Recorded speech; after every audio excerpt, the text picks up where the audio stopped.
Hello, welcome to Future Balls. I'm Nathan Waters. I'm Tristan Grace. We have a bingo ball machine. We spin it, 3 balls come out, and each ball has a future idea topic, and we have to combine them on the fly. Improv future balls. Okay, and our first one is here. We have asteroid mining. Ooh, That's kind of cool. spacey. I like the space. So here we go. Number 2. Number 2's coming out, and it is... Dun, dun, dun, dun. Ah! Oh, Lost the ball down Shocking there. hazard. GPT-10.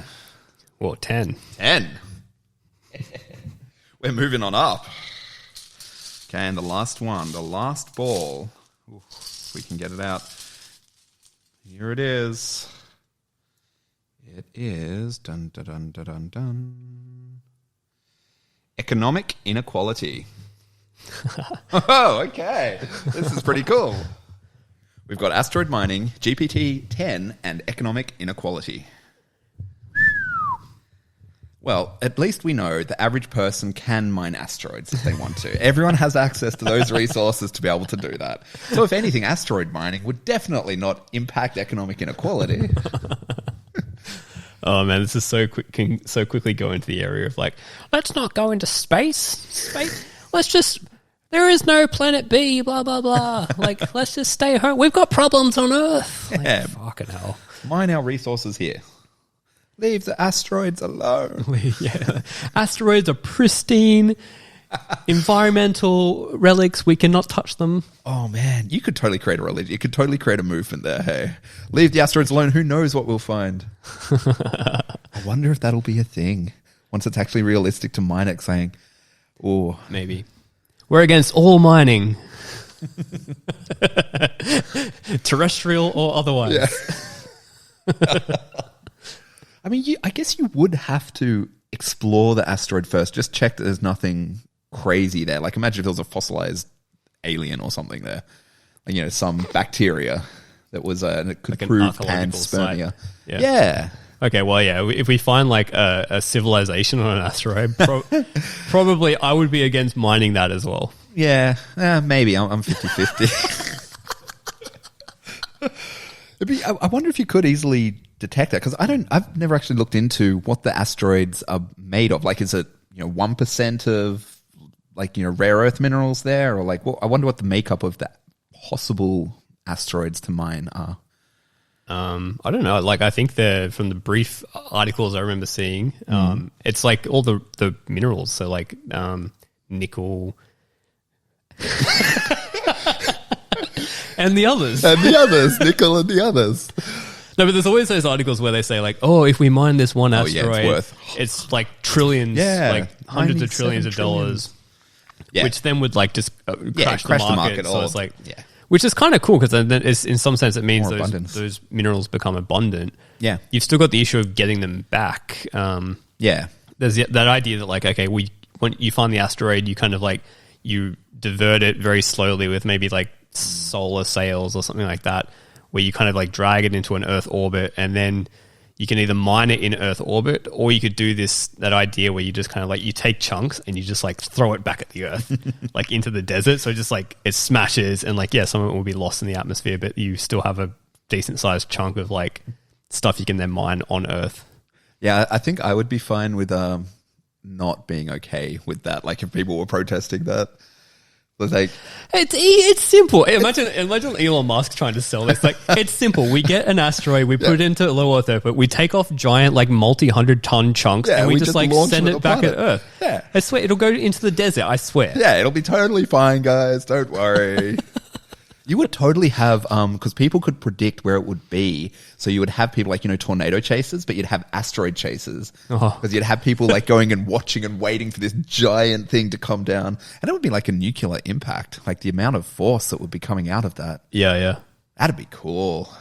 That'd be really, really cool. There's this other, speaking of nuclear weapons, there's this other like terrifying space weapon that is called, I think, like God rods. Oh, no. Rods from God. That was George Bush. God. Oh, was it? Yeah.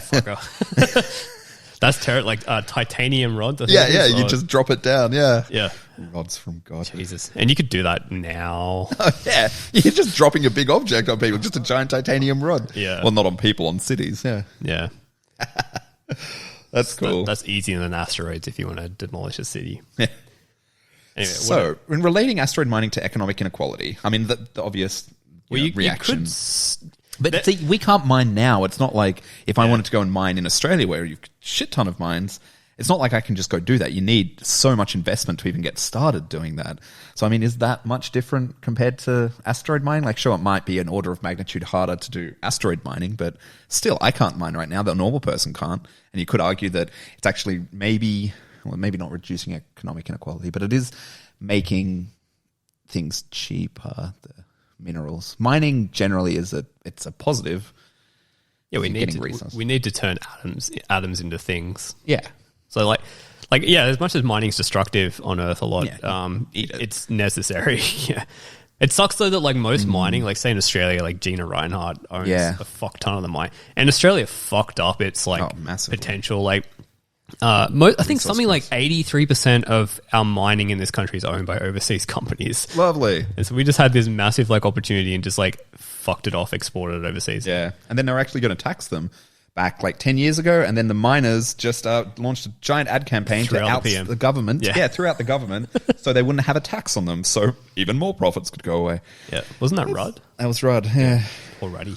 After Gillard, because, Rudd, then Gillard, and then Rudd came back and said, we'll do the big super tax. Yeah, anyway. Australia is a bit of a shithole when it comes to maximizing opportunities. Solar, renewables, another one we're just completely fucking over because, interests, like stakeholders, like got to keep them coal mines and the gas mines going great. It's the future. Yeah.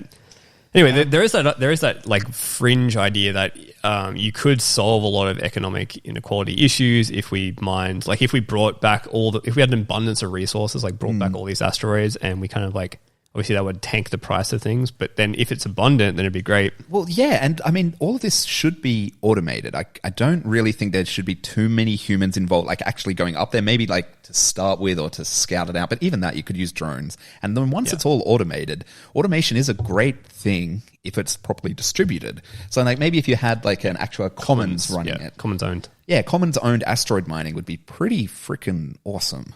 Yeah. That would massively reduce income inequality, like, flooding the markets with nickel.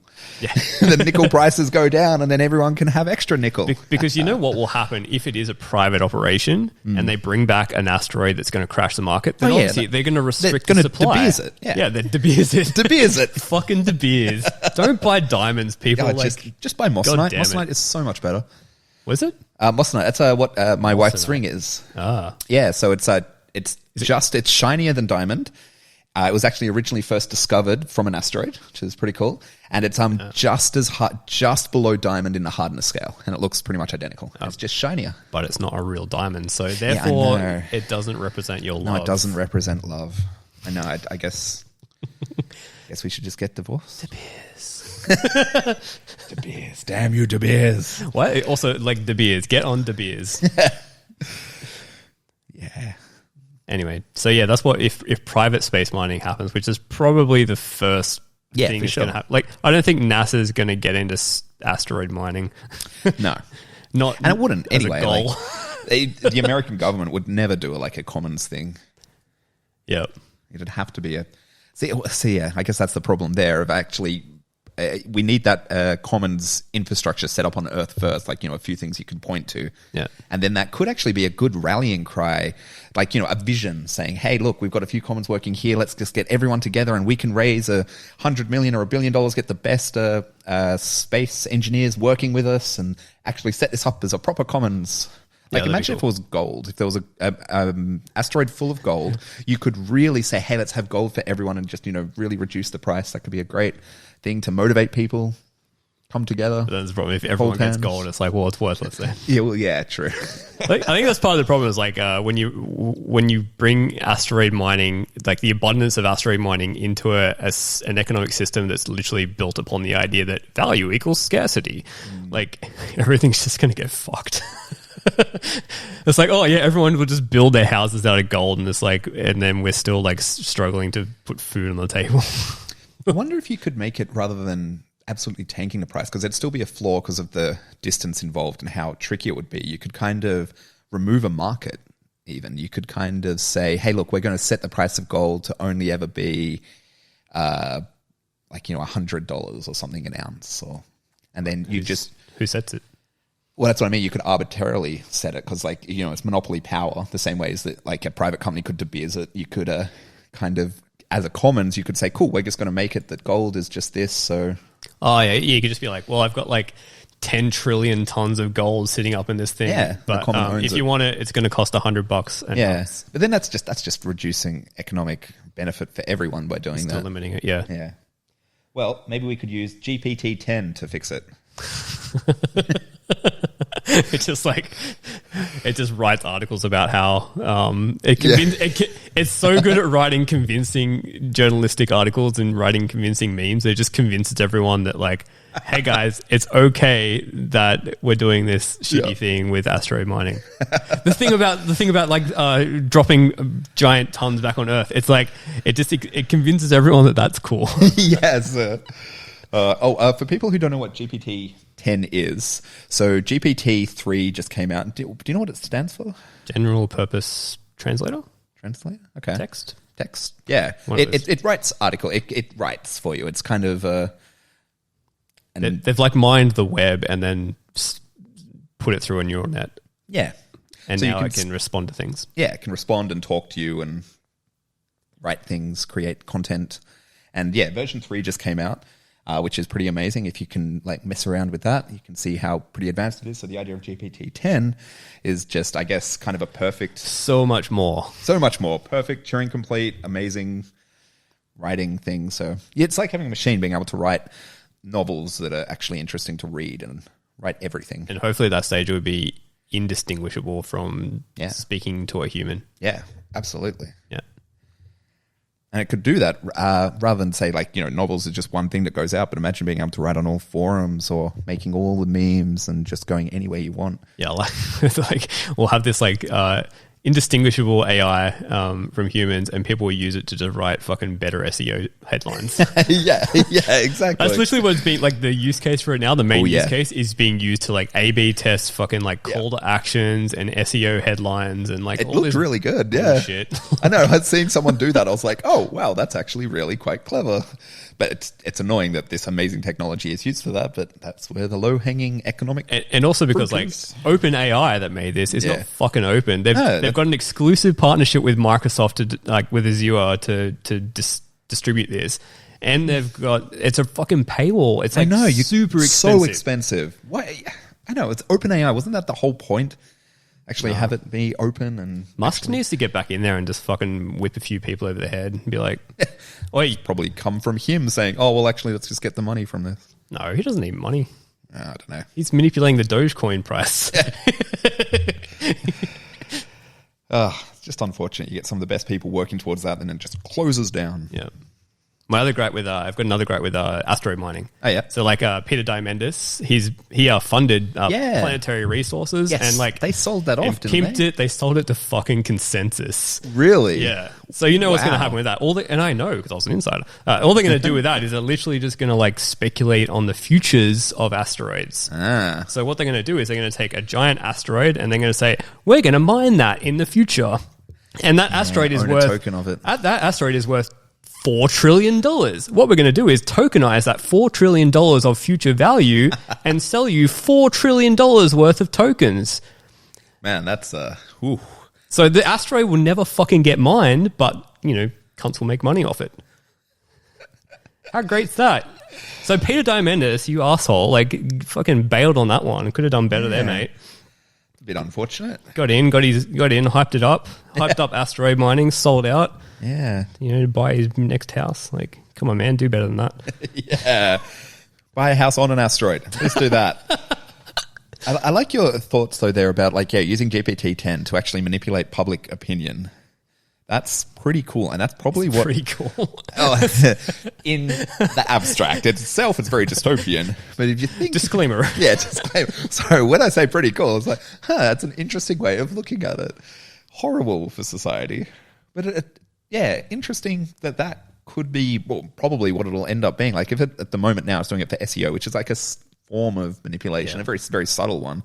But once you actually start applying that, saying we want to get these political talking points out there as much as possible, and same with manipulating markets, like say Asteroid mining, say Consensus, right? They want to tokenize this. That why wouldn't they could possibly use, like, say, GPT-10 or GPT-4, 5, 6. People this is good. Yeah, actually convince it. Actually do like a massive blitz campaign, massive marketing campaign with that. I mean, it already happens now with all the different tokens going out there, all the different cryptocurrency stuff, but they're doing it all manually. Once GPT is actually... automated PR. Yeah. That's crazy. Imagine it's just, from a UX perspective, just a simple website you go to saying, I want to get this talking point. I want to actually make people think this. I want this meme put inside these people's heads. And here's $100,000. You know, just on one page, you hit go. And, it shows you, it runs. It just goes and does it all itself. Posts to forums, writes small blog articles that then get repeated by smaller news organizations, and then Bloomberg and Reuters and all of that. They start posting about it again, and it just gets picked up, and everyone's talking about it. Like, oh, good, that $100,000 was spent really well. Combine that with political stuff. Imagine, like, political campaigns are already a nightmare right now. You're just pumping more and more money into these GPT things. The problem is this is inevitable because this is like there's so much value and there's so much profit maximization in that like, you know, Y Combinator will fund this without a second thought because they just love money more than, you know, actual progress. It is. It's very much a zero-sum game. Sweet, pump it in. Yeah. Because that's what, like, all the GPT-3 ones at the moment are, like, all the ones that are getting tons of funding and like building up, they're all just SEO title, partly because there's a high cost at the base. So it's like, well, the only things that are going to be built are going to be things that are charging money for their services. Yeah. What was the third one? Asteroid mining, GPT-3. Income inequality. Oh, okay, yeah. Well, actually, that active GPT, like, that massively impacts income inequality because you can really just let people, you know, start feeding them memes that lets them be happy being poor and, like, you know, blame other people. You can extract more and more money out of the people who don't have it by, you know, feeding them awful memes. Yeah. That's like the current conspiracy everyone's going on about the Great Reset. You heard that one? No, I haven't heard about the Great Reset. I was just thinking general. The Davos adjacent crew, they pushed out a big marketing thing and there's a one line in it where it's like, in the future, you'll own nothing and you'll be happy. Jesus Christ. So, like, or renting your technology, like you don't own any media now, you're only just renting a license for it. I think they if you watch their whole video, it's like really, it's kind of nice, but that one line, if taken in the wrong context, like I think the context they probably meant is the idea that, like, everything is just kind of like free access, like, or rental access type thing, where it's like you have access to abundance, but it's not, you don't have to own. Yeah. That idea of, like, you don't have to own a car, you can just get access to a car whenever you need it. Yeah. I think that's what they meant, but when you have the Davos elite telling the world, you won't own anything, and you will be happy. Because then only the elites will own the bits, and because there's no promise there. Again, it's the same thing as the open AI, right? Oh, this will all be open, this will all be free. Come and get some of the best minds. Everyone joins in. Oh, we're going to sell it to other people, and we're going to maximize the profit. It's insulin again, right? Like, you know, the whole, the guy who invented insulin made it free so everyone could have it. And now in the US, they're charging like $700 a vial or some shit like that. I don't know. Yeah. Oh, that's terrifying. I don't like the whole rental stuff, but it is easier and I am lazy. So I guess it will go that way. Well, yeah, the other flip side of that, like personal ownership of, production, means of production. Like that's where things start to go awry because it's like, same thing we're talking about the Asteroid is if it's privately owned, then they're just going to exploit it for their own benefit at the cost of everyone else. Yeah. I mean, as an end game thing, you don't want all just private people owning all of the means of producing stuff. Yeah. You want it more commons-based stuff. But it is good to foster entrepreneurship in the early days to actually get that going through. But good God, how do you actually transfer to a commons-based thing? Yeah, especially when there's so much, like you always talk about capitalism as a kind of singularity-esque type thing. I kind of think of it as like a paperclip maximizer. Yeah. Where it's like, it's just make more capital, more capital. Like just ever and ever. And we're at the point now where like 8 people own half the world's wealth. Yeah. It's like, this is... not good, guys. Yeah, we either need to transition out of this model, like to a post-capitalist society or something. There's going to be a flashpoint, I think, with economic inequality being so like intense. Well, yeah, it's just going to keep on going up and up. I don't really see it reversing anytime soon. Yeah. But, we'll have to see what happens with some of the UBI and all of that, but that's still just really... UBI is just like keep them happy. Keeps the elite... Yeah, exactly. It's like keeping the... That's why I've always had this like love-hate relationship with UBI. It's like, yes, I love it in this... If you look at it in this context, fucking awesome. It'll allow people to like free themselves out of the 9-to-5 slavery and just do some interesting things with their lives. But then it's like, well, it's not going to change anything about the wealth ownership, wealth inequality. Like, income inequality, yeah, sure, it might help fix that. Wealth inequality and power related to that wealth inequality. Yeah. Who owns things is... UBI is just going to keep people happy and like, don't worry about the fact that you have no power or just here's your little, like, you can go buy your little trinkets. Yeah. Which again, it's still better than what the majority of human life has been throughout all of civilization, but it leads to very dystopian outcomes, like automation. Automation is fundamentally a good thing, but just the system we have it in right now. Yeah, who owns the automation? Yeah. It's all about ownership. You will own nothing and you will be happy. Fuck, we're on a conspiracy. Good God. Now. Cool. Oh, well, that's this Future Balls. Future Balls. I'm Tristan Grace. I'm Nathan Waters. See you next time. Bye.